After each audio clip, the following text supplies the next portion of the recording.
God Morgan, happy Tuesday to you.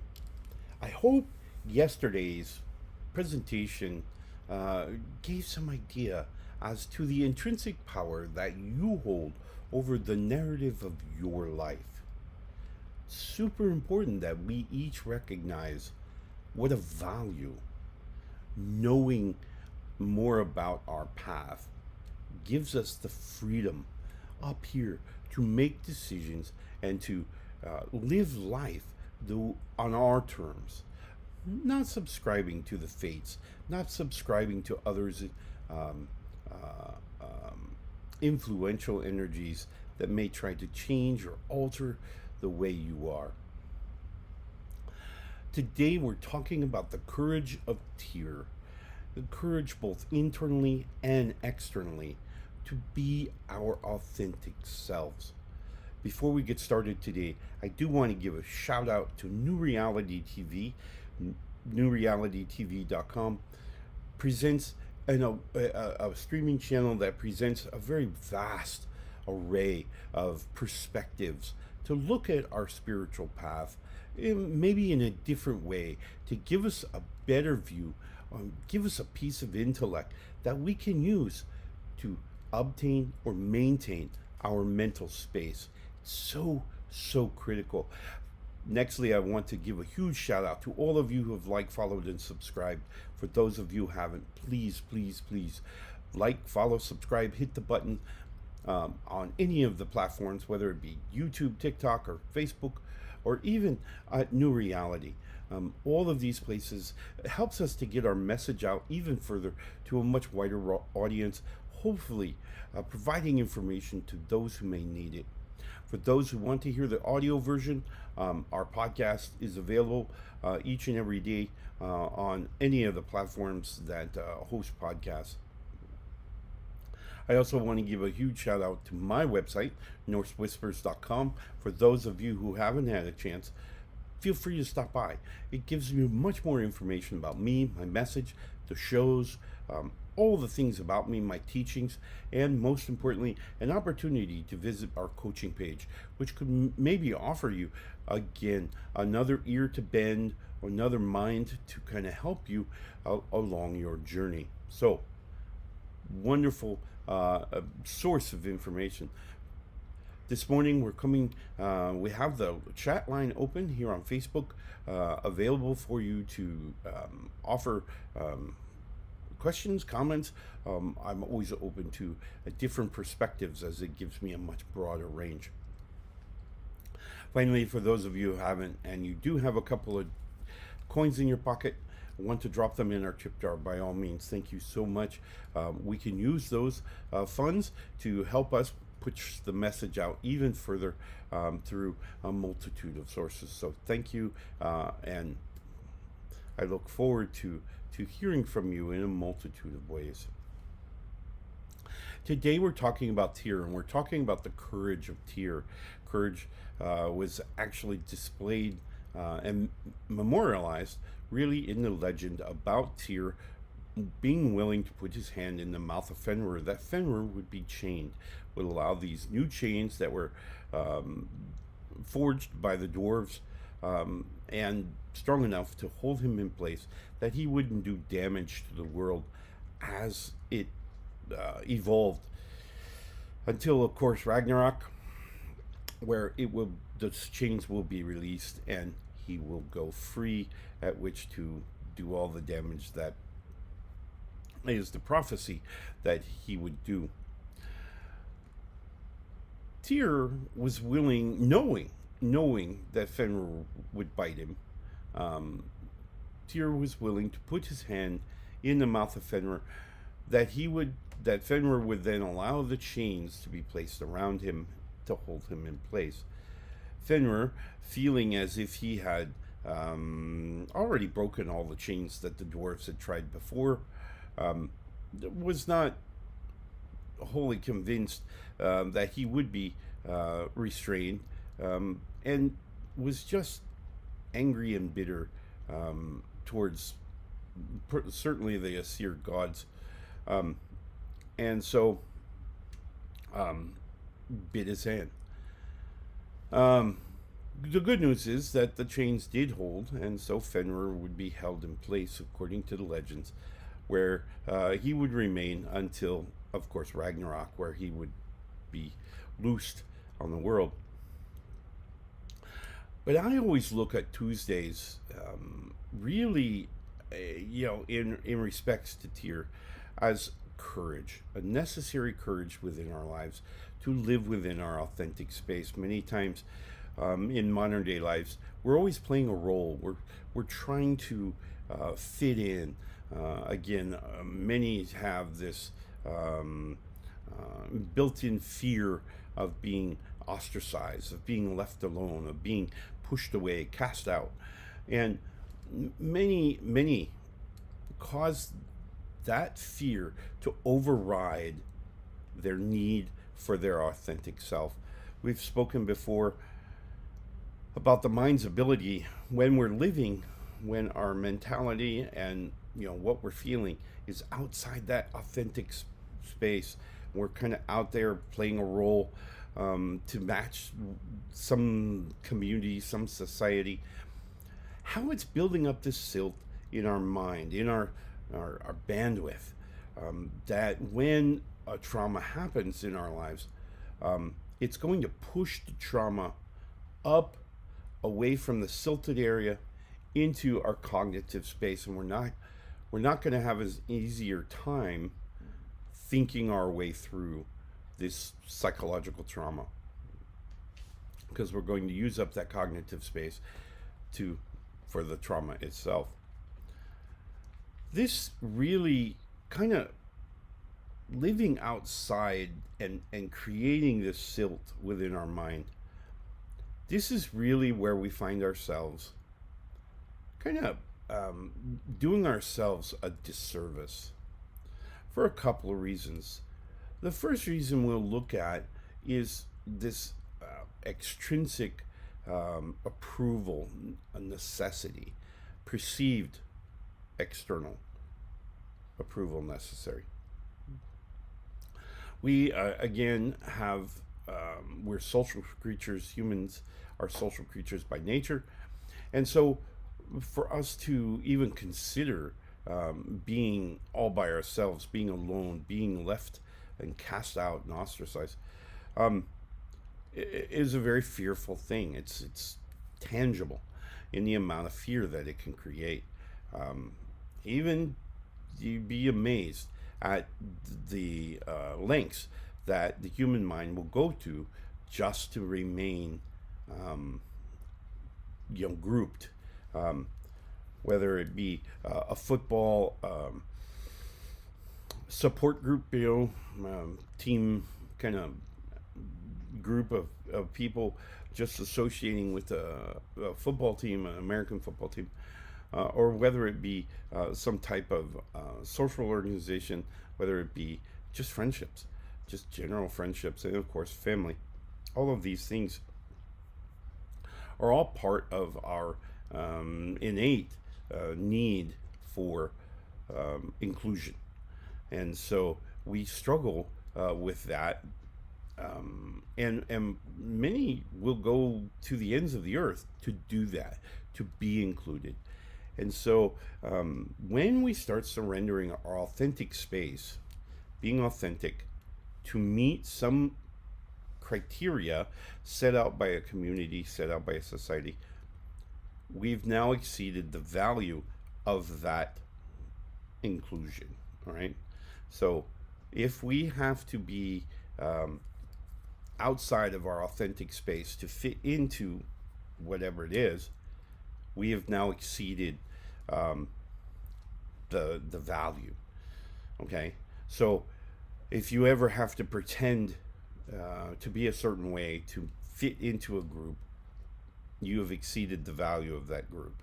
All right, whatever it is, and regardless how small we have to, whether it be um, not wearing a particular shirt, or not, dressing a certain way, not,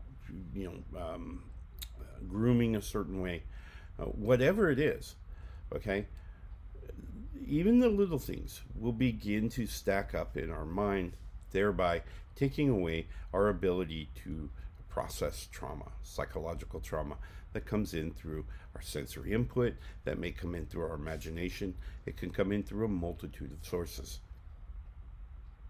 So these are things that we really got to pay attention to, which brings us to the second part of courage. And courage here is now looking intrinsically inside of us. Our courage to cast out those values that don't serve us, that we don't want, that don't match a narrative that we want to have. Remember, as I mentioned yesterday, we control the narrative, no one else.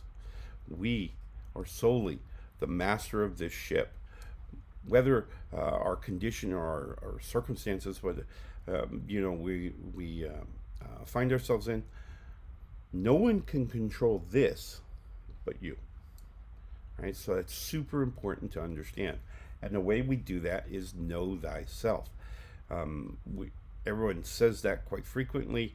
We always wonder what that means. So let's think about what know thyself means. Well, the first thing you have to do to know yourself is to understand what are your values. My great grandparents, great grandfathers, always demonstrate this to me when they're trying to explain values and virtues as a well.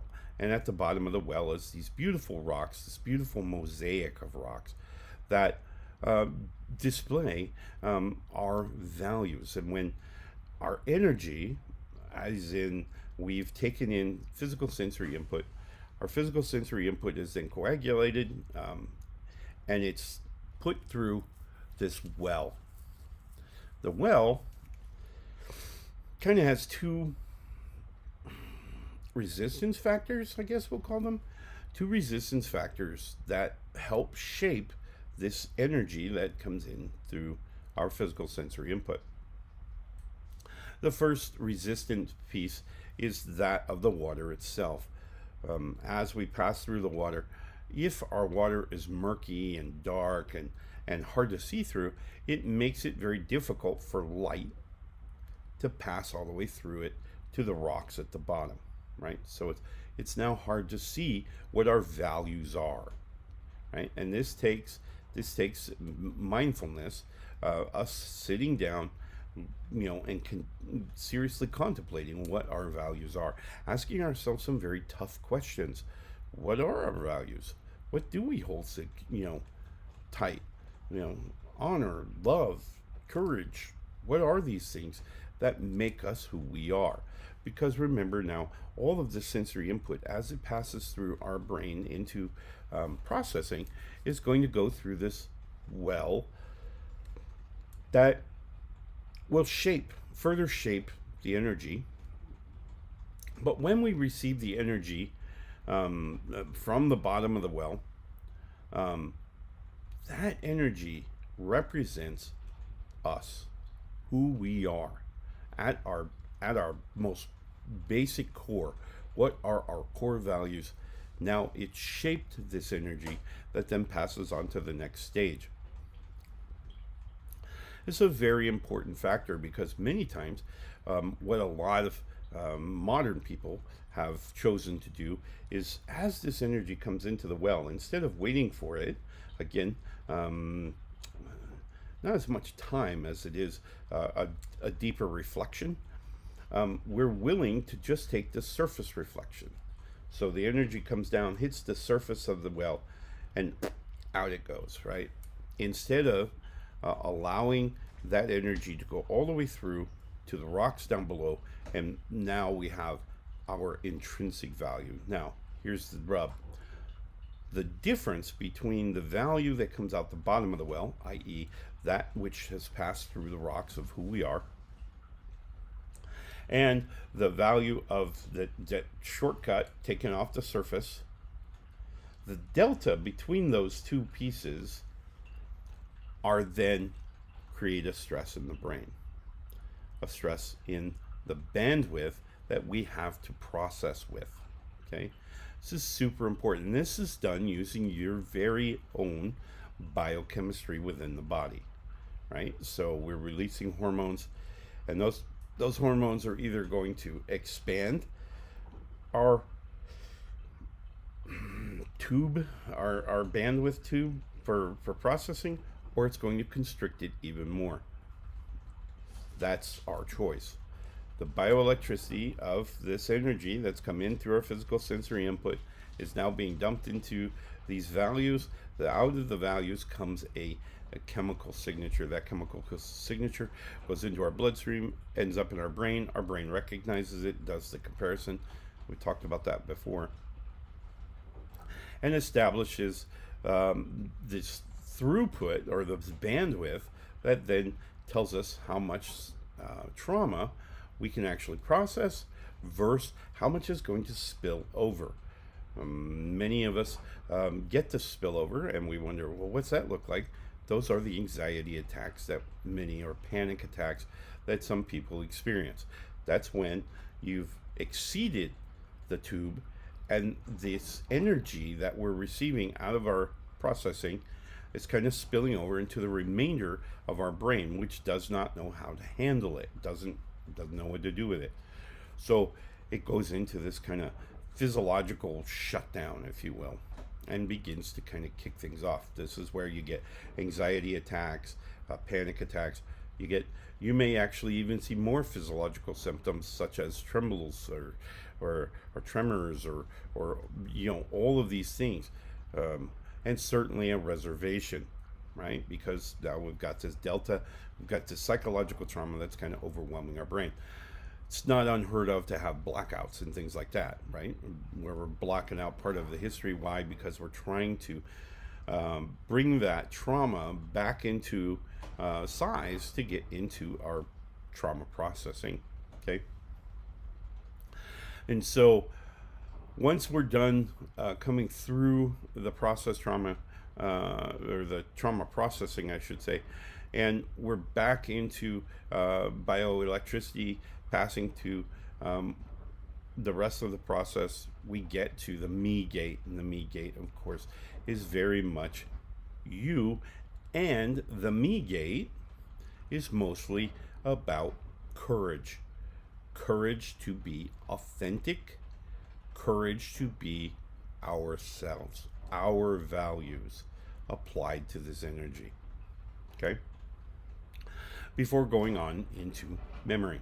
So we have the experiences that we can now remember. This is really your thought process, kind of at a higher level, if you will. but it speaks volumes about the necessity of understanding who we are and what we are. Whom who at the core of what do we stand for? What do we represent? Right? And so, are they ancestral values? Are they our own values? Have our friends given us this value? Remember, when we talk about this well of the values, or my grandfathers referred to it as the well of the self, when we communicate about this well of the self, many times throughout our early ages, as we're a child growing up, others are placing rocks in our well. Our direct ancestry, elders, our parents, our authority figures early in our lives are putting in values that they think is important. As we go through our lives, those values may or may not still be important. Many times, what is going to occur is we get a little rock, and as we go through our lives, we realize how important this is, and the rock becomes bigger and bigger and bigger, thereby kind of pushing the other rock, the original valued rock, pushing it out of the way, down into the mud at the bottom of the well, off to the side, so that light doesn't process through it, or this energy doesn't process through it as it goes through our thought process. So this is super important to understand. What are your values? What do you hold dear?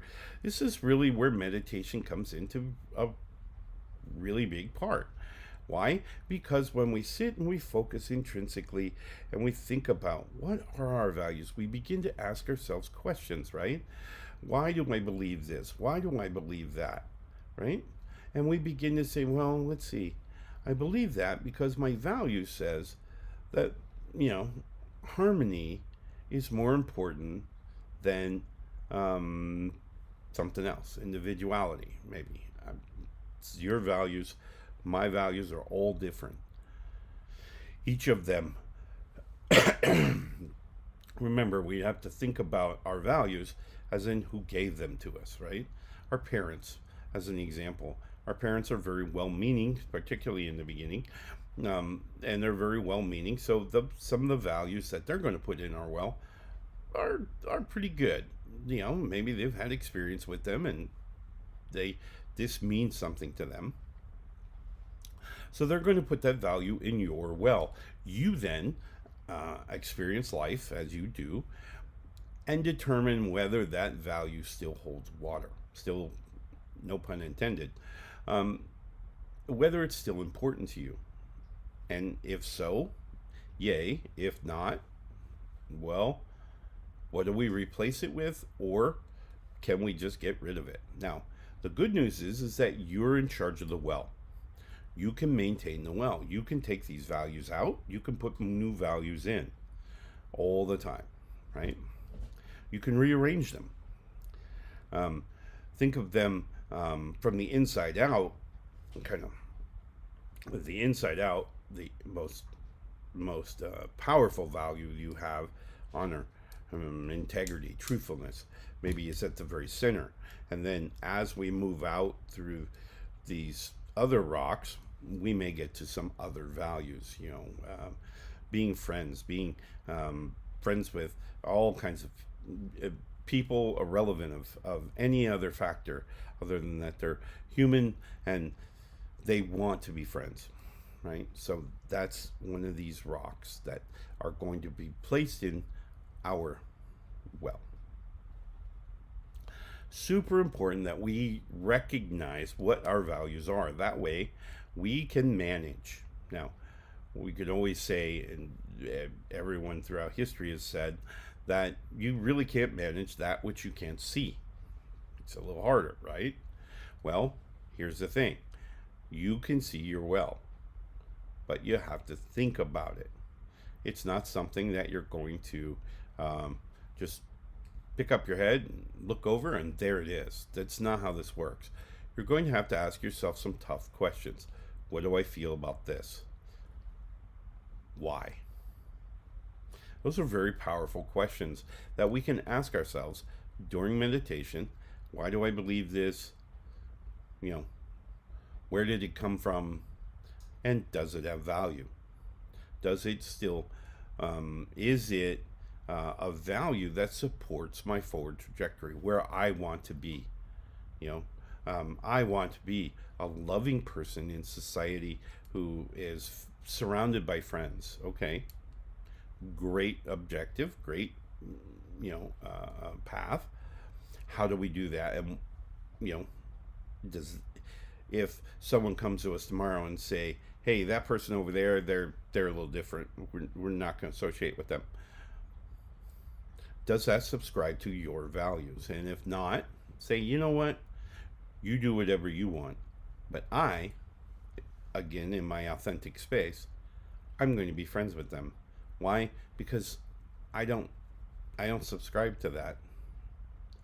I subscribe to harmony amongst people, harmony amongst the living forms of the earth. And if that's a value, then there you go. That is your authentic self. Now, I will say, from what my grandfathers have taught me,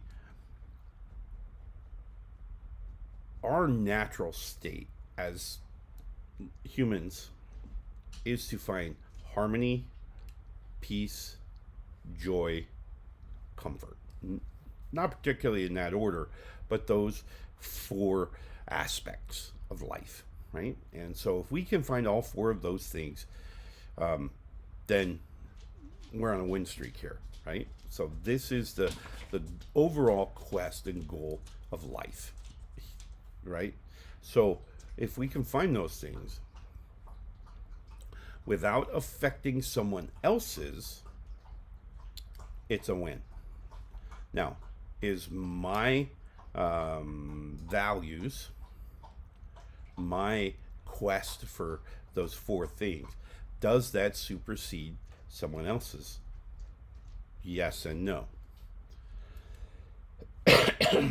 Yes, in that everything I do for me is for my self-health, right? For my mental health, for my spiritual health, for my physical health. I do those things for me. Someone else does those things for themselves. If we are indeed following those 2 trains of thought, in that we're being mental health, for us, and they're doing it for them, those paths should not cross. They shouldn't conflict. And if they do conflict, then it's kind of the responsibility of each party to kind of steer the ships a little bit further apart, that our quests are in parallel, not overchanging, and certainly not overrunning the other person's, simply in parallel. So super important. All right, my friends, today, of course, Tears Day, the representation of your courage to be your authentic self, courage to evaluate who you are, to see who you are, to celebrate, embrace who you are at your very core. Remember, no one else can control this. You're in charge of that ship. So be sure to steer where you want to go. This is not, you don't need anyone else to drive. It's okay to accept influential energies, but remember, ultimately, you are the master of this ship. So I want us to embrace Tears Day, to be courageous, to be ourselves, to live authentically, to reduce the stress in our mind, and to find those 4 things: the joy, the harmony, peace, comfort. Find those things in your life, right? We'll come back tomorrow. We'll talk more about the wisdom of Wotan, or Olden, and we'll talk about managing the energy of knowledge, wisdom, and intellect. All right? Have a wonderful Tears Day. We look forward to seeing you again tomorrow for Wotan's Day. Love and light, my friends.